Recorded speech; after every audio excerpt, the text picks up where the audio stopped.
আজকে সকালবেলা উঠে দেখি আমার দরজার সামনে একটা কোকিল পাখি কুহু কুহু কইরা ডাকতেছে।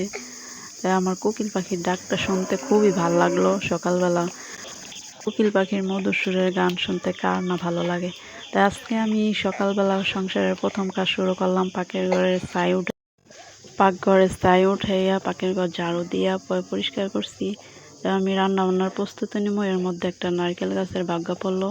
তো এই নারকেল গাছের বাগ্গাটা আমি ভাঙ্গা তারপর পাখির ঘরে নিতেছি রান্না করার জন্য। লাড়কিও শেষ হয়ে গেছে, আমার লাড়কি নাই রান্নার।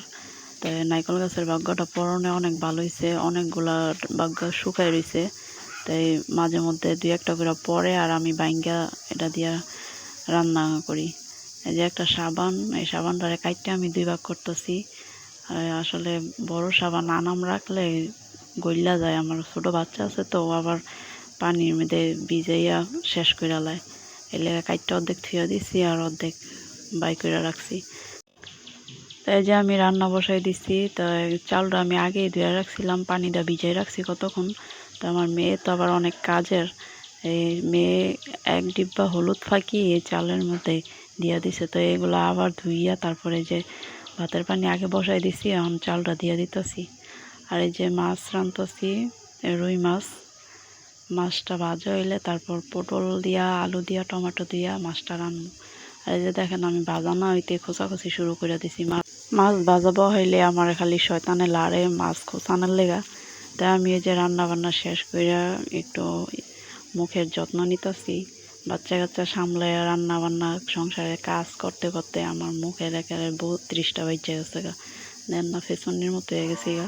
তাই যে আমি একটু মুখের মধ্যে অ্যালোভেরা ফেসিয়াল ক্রিমটা আছে, ওই ক্রিমটা আমি দিতেছি। এই ক্রিমটা অনেক ভালো। এই যে দিয়া তারপরে 20 মিনিট রাইখা মেসেজ কইরা তারপরে যে মুখটা ধুয়ে আইছি।